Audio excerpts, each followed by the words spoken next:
অর্থনৈতিক সমস্যা যখন আসে, সব দিকে সমস্যাটা আসে। অর্থনৈতিক সমস্যার কারণে অনেক সমস্যাও দেখা দেয়। আমার কিন্তু কিছু অর্থনৈতিক সমস্যা, তাই একটার পরে একটা সমস্যা বাঁচতে থাকে। তারপরে আলহামদুলিল্লাহ, আল্লাহর উপর ভরসা, আল্লাহর শুকরিয়া আদায় করে চলি। তাই মূল কথাটা হচ্ছে, আমি অর্থনৈতিক সমস্যায় আছি। অনেকে জানেন, অনেকে জানেন না। কিন্তু এই কথাগুলো সবার কাছে শেয়ার করা যায় না, না করলেও হয় না। তো আমার সম্পর্কে কেউ জানতেও পারবে না। তো আমার মা অসুস্থ, বাবা অসুস্থ, অনেকে জানেন, অনেকে জানেন না। আর মূল কথাটা হচ্ছে, ২ দিন থেকে আমার ছোট্ট একটা মেয়ে অসুস্থ। তো একটার পরে একটা সমস্যা, একটার পর একটা সমস্যা দেখা দিচ্ছে। তো দুঃখ যখন পিছন ছাড়ে না, তারপরেও কী করব? আলহামদুলিল্লাহ, এই দুঃখ নিয়ে সংসার করতেছি আল্লাহর উপর ভরসা রেখে। তো আপনারাও একটু দোয়া করবেন আমার জন্য। আর ফেসবুক প্ল্যাটফর্মে ওই ফাঁকে, ফাঁকে কষ্টের ফাঁকে, ফাঁকে ২ একটা ভিডিও আপলোড করি আপনাদেরকে কিছু ভালোবাসা দেওয়ার জন্য, আপনাদের সাথে কিছু পরিচিত হওয়ার জন্য, আপনাদের কিছু দোয়া নেওয়ার জন্য। ফেসবুক প্ল্যাটফর্মে যে টাকা ইনকাম করতেছি এমন কোনো না। এই পর্যন্ত স্টার সেটআপ বাদে কোনো একটা সেটআপ পাই নাই, কিন্তু লেগে আছি। লেগে থাকার মূল উদ্দেশ্য হলো, আপনাদের সাথে যে পরিচিত হয়েছি, হঠাৎ করে যদি উড়াল দিয়ে যাই, কোথায় লুকিয়ে যাই, কেমন লাগে আমার কাছে, নিজের কাছে কেমন লাগে। তাই চলে আসলাম। যখন ফেসবুক প্ল্যাটফর্মে কিছু না কিছু থাকার চেষ্টা করি, বেশি সময় থাকতে পারি না, কম বেশ কিছু সময় থাকার চেষ্টা করি।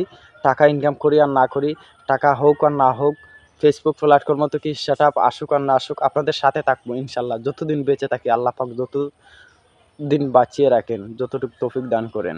তো আপনারা একটু অন্যকে দেখার সুযোগ করে দিবেন এই ভিডিওটা। আমার ছোট্ট একটা ইউটিউব চ্যানেল আছে, ইউটিউব চ্যানেলের নাম তাদের ব্লগ। মোটামুটি একটু সাবস্ক্রাইব হইতেছে, ভিউও হইতেছে, আপনাদের ভালোবাসায়, আপনাদের দুয়ার বরকতে। তো সবাই একটু সাবস্ক্রাইব করে আসবেন, আর অন্যকে একটু দেখার সুযোগ করে দিবেন। আর ফেসবুক পেজে আমার কথাগুলো যদি নতুন শুনে থাকেন, পেজটাকে একটু ফলো করে অন্যকে একটু দেখার সুযোগ করে দিবেন। আর ইউটিউব চ্যানেলটা একটু সাবস্ক্রাইব করে আসবেন। তাজির ব্লগ আমার ইউটিউব চ্যানেলের নাম। তো মূল রহস্যে চলে যাই, মূল কথায় চলে যাই। তো অর্থনৈতিক সমস্যা আল্লাহ দিলে কি করবেন? আল্লাহ যদি আপনাকে অর্থনৈতিক সমস্যা দেন, টাকার সমস্যা, সব দিকেও কষ্ট দেন, তারপরে আল্লাহর উপর ভরসা রেখে আল্লাহর শুকরিয়া আদায় করতে হবে। এই কথাটা সবসময় মাথায় রাখবেন।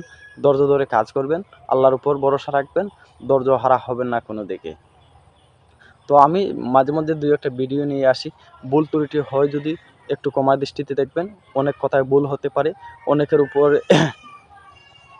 উপরে যদি পড়ে যায়, আমার ২ একটা কথা মাঝে মধ্যে তো উপরে নিবেন না। আমি ২ একটা কথা বোঝার জন্য বলি।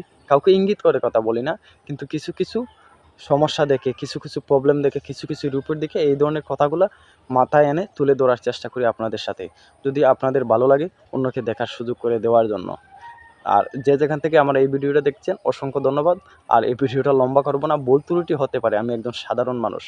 আপনাদের সাথে কিছু কথা বলার জন্য প্রত্যেকদিন আসা যাওয়া করি। ২ একটা ভিডিও নিয়ে আসি। আজকের মতো বিদায় নিলাম এই ভিডিও থেকে। ক্ষমা করে দিবেন ভুল ত্রুটি হলে। আসসালামু আলাইকুম ওয়া রাহমাতুল্লাহি ওয়া বারাকাতুহু।